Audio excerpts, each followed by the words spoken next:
दोस्तों, आपका हमारे चैनल में स्वागत है। आज हम पढ़ने वाले हैं सिंधु सभ्यता के स्थल और वो कौन सी नदी पर स्थित हैं और आज की उनकी वर्तमान स्थिति क्या है। आज हम सिंधु सभ्यता के सभी स्थलों में कौन कौन सी वस्तुएं प्राप्त हुई हैं उसके बारे में भी स्टडी करेंगे। सबसे पहले है हड़प्पा, जिसकी खोज दयाराम साहनी ने और माधव स्वरूप वत्स ने की थी। 1921 में रावी नदी के किनारे पर बसा हुआ एक शहर था। पाकिस्तान का मोंटगोमरी ज़िला जो है वहाँ पर आज की स्थिति इसकी है। यानी ये हड़प्पा जो स्थल था वो पाकिस्तान में स्थित था। मोहनजोदड़ो की खोज राखलदास बनर्जी ने की थी, जो कि सिंधु नदी के किनारे बसा हुआ था। 1922 में इसकी खोज की गई थी, जो कि आज के दौर में देखा जाए तो ये पाकिस्तान के सिंध प्रांत में पड़ता है और पाकिस्तान के सिंध प्रांत के लरकाना ज़िले में ये स्थित है। चहुदड़ो जो कि सिंधु नदी पर था, गोपाल मजुमदार ने इसकी खोज की थी। 1931 में इसकी खोज हुई थी। सिंध प्रांत पाकिस्तान के अंदर ये पड़ता है। कालीबंगन घग्गर नदी पर स्थित है, जिसकी खोज बीबी लाल एम बी के थापर ने 1953 में की थी। ये राजस्थान के गंगानगर ज़िले में स्थित है। कोट दीजी सिंधु नदी पर स्थित है। फजल अहमद द्वारा इसकी खोज की गई थी 1953 में। और सिंध प्रांत का खैरकपुर ज़िला स्थान इसका आज की स्थिति दर्शाता है। रंगपुर मादरे नदी के किनारे स्थित है, जो कि रंगनाथ राव के द्वारा खोजा गया 1953-54 में। जो आज की स्थिति के तौर पर देखा जाए तो गुजरात के काठियावाड़ ज़िले में पड़ता है। रोपड़ सतलज नदी पर स्थित है। यज्ञदत्त शर्मा के द्वारा इसकी खोज की गई थी 1953 से 56 में। और पंजाब का रोपड़ ज़िला इसकी वास्तविक स्थिति है। लोथल काफ़ी इम्पोर्टेंट सिंधु स्थल है। इससे संबंधित काफ़ी क्वेश्चन पूछे जाते हैं। भोगवा नदी पर यह स्थित है।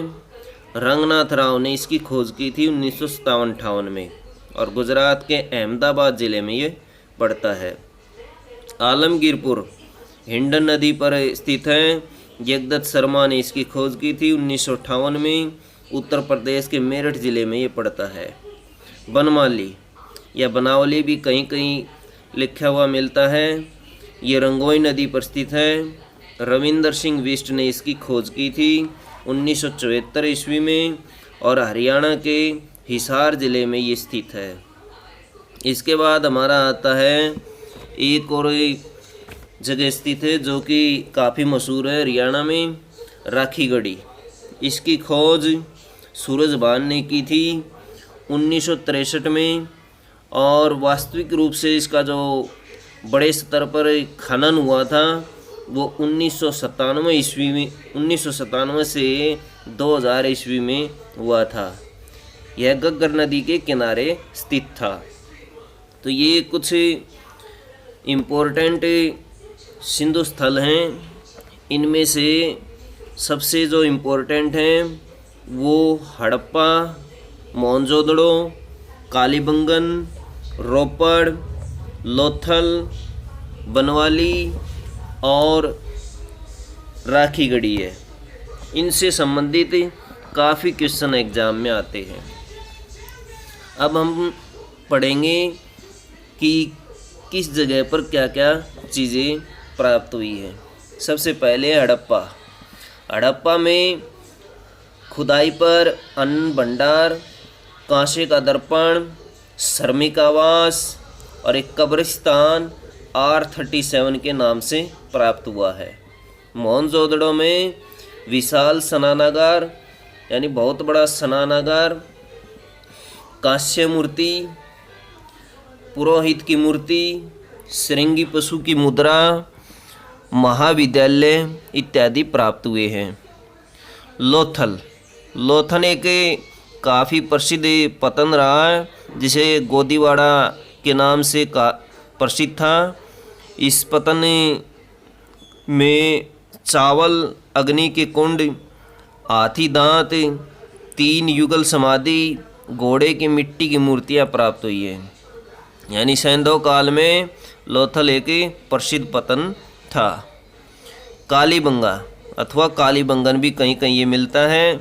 जुते हुए खेत यहाँ से प्राप्त हुए हैं।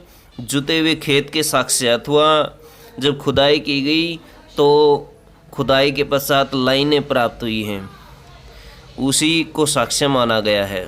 अग्नि के हवन कुंड प्राप्त हुए हैं, चूड़ियाँ प्राप्त हुई हैं और भूकंप के साक्ष्य यहाँ से प्राप्त हुए हैं।